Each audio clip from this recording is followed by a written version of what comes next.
ನಿರಂತರ ನೈಜ ಸುದ್ದಿಗಾಗಿ ಜನಪರವಾಣಿ ನ್ಯೂಸ್ ಚಾನೆಲ್ ಅನ್ನು ಲೈಕ್ ಮಾಡಿ, ಶೇರ್ ಮಾಡಿ, ಸಬ್ಸ್ಕ್ರೈಬ್ ಮಾಡಿ, ಪ್ರೋತ್ಸಾಹಿಸಿ.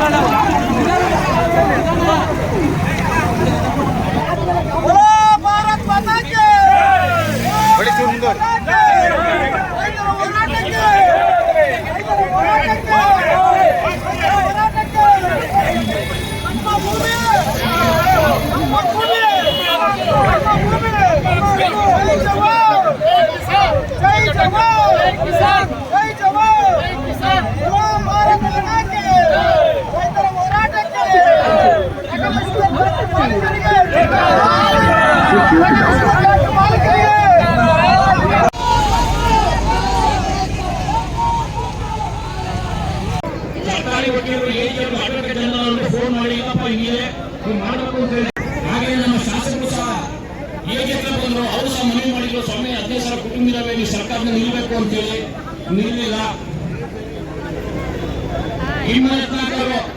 ನಾವು ಸಹ ಅವರು ಸಹ ತೊಂದರೆ ಮಾಜಿ ಮಂತ್ರಿಗಳು ನಮ್ಮ ಪರವಾಗಿ ಬೆಂಗಳೂರು ನನ್ನ ಕ್ಷೇತ್ರ ಇದೆ ಬರುವಿದ್ದಾರೆ 15,000 ಕುಟುಂಬಗಳ ಪ್ರತಿನಿಧಿ ಬರ್ತದೆ, ನೀವು ವಾಲಂಟಿಯರ್ ಹೋಗಿ ಸರ್ಕಾರ ವತಿಯಿಂದ ಮನವಿ ಮಾಡಿದ್ರು, ಬರಲಿಲ್ಲ. ಯಾಕೋ ಗೊತ್ತಿಲ್ಲ. ಕೋರ್ಟ್ ಮುಂದೆ ಬರ್ತಾ ಇಲ್ಲ, ಕೋರ್ಟ್ ಮುಂದೆ ಇದ್ದಾರೆ, ಅಲ್ಲಿ ಕೇಸ್ ಹಾಕಿದ ನಮ್ಮ ಮೇಲೆ.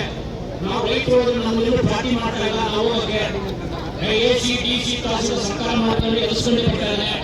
ನಮ್ಮನ್ನು ಪಾರ್ಟಿ ಮಾಡಿದ್ರೆ ನಾವು ಮುಂದೆ ಹೋಗ್ಬೋದು, ನಮ್ಮನ್ನು ಹೋಗಿ ಬಿಡ್ತಾ ಇಲ್ಲ. ಸರ್ಕಾರ ಅವ್ರ ಆಸ್ತಿ ಉಳಿಸ್ಕೊಳ್ಳೋದಕ್ಕೆ ಹೋಗ್ಬೇಕು, ಹೋಗ್ತಾ ಇಲ್ಲ. ಕೆಲವರನ್ನ ಸರ್ಕಾರಿ ಬಿಲ್ಡಿಂಗ್ ಕೊಟ್ಟಿದ್ದಾರೆ 100 ಎಕರೆ, ಅದು ಉಳಿಸ್ಕೊಳ್ಳಿ. 1979 ಗೆಜೆಟ್ ನೋಟಿಫಿಕೇಶನ್ ಅಲ್ಲಿ ಆದ ನಂತರ ಸರ್ಕಾರ ಬೇರೆ ಇಲಾಖೆ ಕೊಟ್ಟಿದೆ, ಯಾಕೆ ಸರ್ಕಾರ ನೋಡ್ತಾ ಇಲ್ಲ?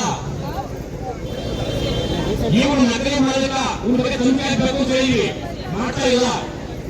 ನಮ್ಮ ಅಕ್ಕಿಪಿಕ್ಕಿ ಕಂಪನಿ ಒಂದು ಸುವರ್ಣೇಶ್ವರ ಮನೆ ಒಂದು ಹಳ್ಳ ಹಳ್ಳಿ ನ್ಯೂಸ್ ಮಾಡಕ್ ಬಂದಿದ್ರು, ಒಂದು ಎಲ್ಲ ಪರಿಸ್ಥಿತಿ ವಾಸ್ತವಾಂಶ ನೋಡಕ್ ಬಂದಿದ್ರು.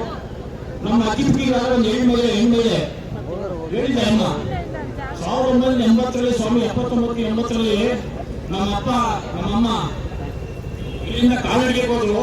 ನಾನು 5 ವರ್ಷದ ಮಗು. ನಮ್ಮ ತಾಯಿಗೆ 9 ತಿಂಗಳು ಗರ್ಭಿಣಿ, ತುಮಕೂರು ಹೋಗ್ತಾ ಇದೀವಿ ವಿಧಾನಸೌಧಕ್ಕೆ. ನಮ್ಮ ಅಕ್ಕಿಪಿಕ್ಕಿ ಕ್ಯಾಂಪಿನಿಂದ ವಿಧಾನಸೌಧಕ್ಕೆ ನಡ್ಕೊಂಡು ಹೋಗ್ತಾ ಇದೀವಿ. ಕಾಲುಗಳಿಗೆ ಚಪ್ಪಲಿ ಇಲ್ಲ. ನಮ್ಮ ತಾಯಿಗೆ ತುಮಕೂರಲ್ಲಿ ಒಂದು ಹೆರಿಗೆ ಆಗೋಯ್ತು. ಕಾಲದಲ್ಲಿ ನಮ್ಮ ತಾಯಿಗೆ ಬೊಬ್ಬೆ ಆಗಿದ್ದಾವೆ, ಹೆರಿಗೆ ಆಗ್ಬಿಟ್ಟು ನಮ್ಮ ತಾಯಿಗೆ. ನಮ್ಮ ತಂಗಿ ಅವರು ಹೆರಿಗೆ ಆಯ್ತು, ಹೆಣ್ಣಿನ ಮಕ್ಕಳು ತಗೊಂಡು ಅದೇ ಒಂದು ಸ್ವಲ್ಪ ಆಕರ್ಷಿಸಿದ್ರು, ಮನೆಯಲ್ಲಿ ಉಳಿಸ್ಕೊಂಡು ಮತ್ತೆ ನಮ್ಮ ಬಟ್ಟೆ ಕಟ್ಕೊಂಡು ಹಂಗೆ ಮುಂದುವರೆದು ತಾಯಿ ಬೊಬ್ಬೆ ಬಂತು. ನಾನು ವಿಧಾನಸೌಧಕ್ಕೆ ಹೋಗಿ ನಮ್ಮ ಆರಕ್ಷಣೆ ಒಳ ಕೂರಿಸ್ಬಿಡ್ತೀನಿ ಹೇಳಿದ್ರು. ಟಿವಿಯಲ್ಲಿ ಹೇಳ್ತಾ ಇರ್ತಾರೆ ಅಮ್ಮ, ಇವತ್ತು ನಿನ್ನೆ ಮನೆ ಆಗಿರಲ್ಲ. 79 ಎಲ್ಲ ಸರ್ಕಾರ ನಿಂತಿದ್ದಾವೆ. ನಾವು ಆ ಸರ್ಕಾರ ಈ ಸರ್ಕಾರ ಎಲ್ಲ ಸರ್ಕಾರಗಳಿಗೆ ಹೋಗಿದ್ದೇವೆ. 79 ಹಲವಾರು ಸರ್ಕಾರಗಳಿದ್ದಾವೆ. ಎಲ್ಲ ಸರ್ಕಾರ ನಮ್ಮನ್ನ ರಕ್ಷಣೆ ಕೊಟ್ಟಿದೆ. ಆದ್ರೆ ಈಗ ಯಾಕೆ ಈ ಅಧಿಕಾರಿಗಳು ಯಾಕೆ ಕಣ್ಣು ಮೂಗು ಕೇಳದಿರ್ತಾ ಇದ್ದಾರೆ? ಏನ್ ಕಾರಣ ನಿಮ್ಗೆ ಹೇಳಕ್ಕಲ್ಲ. 79 ಆಗಿರೋ ನೋಟಿಫಿಕೇಶನ್ ಒಂದು ಕೋರ್ಟ್ ಆದೇಶ ಮಾಡ್ಕೊಂಡ್ಬರ್ತಾನೆ, ಏನಂತ ಮಾಡ್ಕೊಂಡ್ಬರ್ತಾನೆ. ನಾನು ಸರ್ಕಾರಿ ನಮ್ಮ ಕ್ಷೇತ್ರದಲ್ಲಿ ಭದ್ರಾವತಿ ಶಾಸಕರಿದ್ದಾರೆ, ತೀರ್ಥಹಳ್ಳಿ ಶಾಸಕರಿದ್ದಾರೆ, ಲೋಕಸಭಾ ಸದಸ್ಯರಿದ್ದಾರೆ. ನಮ್ಮ ಶಿವಮೊಗ್ಗ ಗ್ರಾಮಾಂತರ ಶಾಸಕರು ಬಿಟ್ಟರೆ ಯಾವ ಮಾತಾಡಿಲ್ಲ. ಇದು ಬಂಡವಾಳ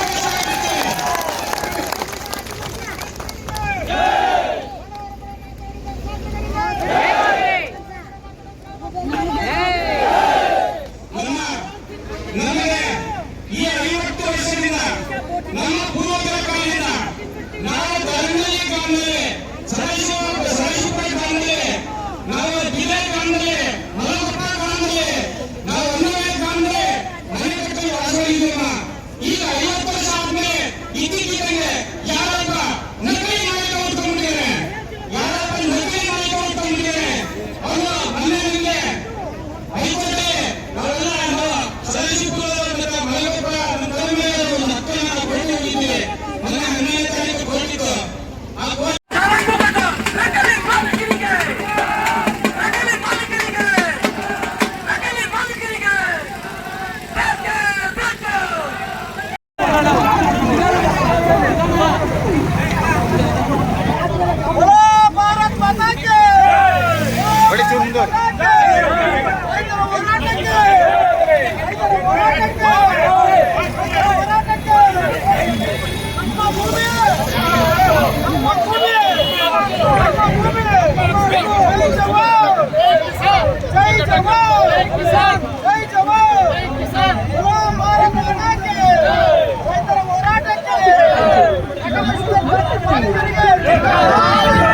ತಿಳಿಸಿದರು.